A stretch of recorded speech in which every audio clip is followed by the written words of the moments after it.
Cancer പലയിടങ്ങളിലും വരാറുണ്ട് അല്ലേ? നമ്മുടെ ശരീരത്തിന്റെ പല ഭാഗങ്ങളിലും വരും. നമുക്ക് വായുമായി ബന്ധപ്പെട്ട് ഉണ്ടാകുന്ന അർബുദം, അതിന്റെ ചികിത്സകളും പലതരത്തിലുള്ള ആശങ്കകളും നിലനിൽക്കുന്നുണ്ട് അല്ലേ? അപ്പോൾ ആ ആശങ്കകളെക്കുറിച്ചും ചികിത്സകളെക്കുറിച്ചുമാണ് ഇന്നത്തെ ഫാമിലി ഡോക്ടർ സംസാരിക്കുന്നത്. കൊച്ചി VPS ലേക്ഷർ ഹോസ്പിറ്റലിലെ specialist head and neck surgical oncology doctor Ashwin Mullath സംസാരിക്കും.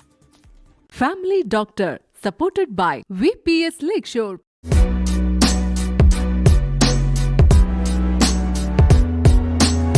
പൊതുവെ ഓറൽ ക്യാൻസർ ചികിത്സയിലേക്ക് വരുന്ന രോഗികളുടെ പ്രധാന ആശങ്കയാണ് അത് ചികിത്സയുമായി അനുബന്ധപ്പെട്ട വൈകല്യങ്ങൾ എങ്ങനെ ഉണ്ടായിരിക്കും എന്നുള്ളത്.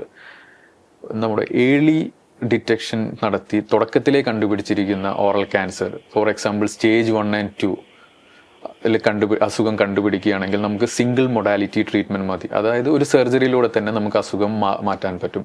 പക്ഷേ നമ്മൾ കുറച്ചും കൂടി ലേറ്റർ സ്റ്റേജിലാണ്, ഒരു 3rd സ്റ്റേജ് 4th സ്റ്റേജിലൊക്കെയാണ് കണ്ടുപിടിക്കുന്നതെങ്കിൽ നമ്മുടെ അതിനോടനുബന്ധിച്ച് ചികിത്സയുടെ വലുപ്പവും കുറച്ച് കൂടും. അപ്പോൾ അതിൽ കുറച്ച് മുറിച്ചു മാറ്റൽ ശസ്ത്രക്രിയ, റേഡിയോതെറാപ്പി, കീമോതെറാപ്പി, ഇങ്ങനത്തെ മറ്റു അനുബന്ധ കാര്യങ്ങളും കൂടെ വരുന്നതായിരിക്കും.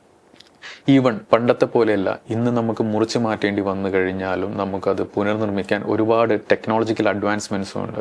ഇപ്പോൾ നമ്മൾ കുറച്ച് വലിയ ക്യാൻസർ ആണെങ്കിൽ, ഇപ്പോൾ ഫോർ എക്സാമ്പിൾ ഒരു താടിയിൽ മുറിച്ച് മാറ്റുന്ന ഒരു ശസ്ത്രക്രിയ ആണെങ്കിൽ നേരത്തെ നമ്മൾ പേഷ്യൻ്റെ രോഗിയുടെ സ്കാനും പ്രൊഫൈൽ ഫോട്ടോസും എല്ലാം എടുത്ത് കമ്പ്യൂട്ടറിൽ ഒരു വെർച്വൽ സർജറി ആദ്യം ചെയ്യും. അത് ചെയ്തിട്ട് അതിന് അനുബന്ധമായിട്ട് നമുക്ക് ആവശ്യമുള്ള രീതിയിലുള്ള ഇംപ്ലാൻസും കാര്യങ്ങളും എല്ലാം, കട്ടിങ് ഗൈഡ്സ്, മോഡൽസ്, അങ്ങനത്തെ കുറച്ച് ടേംസ് ഉണ്ട്. അങ്ങനത്തെ കാര്യങ്ങളെല്ലാം നമ്മൾ ചെയ്തിട്ട് സർജറിക്ക് മുന്നോടിയായി തന്നെ എല്ലാം ഫുള്ളി പ്രിപ്പയർഡ് ആയിരിക്കും. അപ്പോൾ ഒരു താടിയിൽ നീക്കം ചെയ്യുകയാണെങ്കിൽ നമ്മൾ കാലിലെ എല്ല് ഉപയോഗിച്ച് താടിയിലിൻ്റെ അതേ രൂപത്തിൽ തന്നെ നമുക്ക് പുനർനിർമ്മിക്കാൻ പറ്റും. സെയിം ടൈം താടിയിലാണ് നമ്മുടെ പല്ലുകൾ ഇരിക്കുന്നത്. സെയിം ഡേ തന്നെ നമുക്കൊരു ഡെൻ്റൽ ഇംപ്ലാൻസ് എല്ലാം ഫിറ്റ് ചെയ്ത് പേഷ്യൻ്റ് എങ്ങനെയായിരുന്നു രോഗാവസ്ഥയുടെ മുന്നേ ഉണ്ടായിരുന്നത് അതേപോലെ തന്നെ നമുക്ക് പുനർനിർമ്മിക്കാൻ കഴിയുന്നതാണ്. Family Doctor, supported by VPS Lakeshore.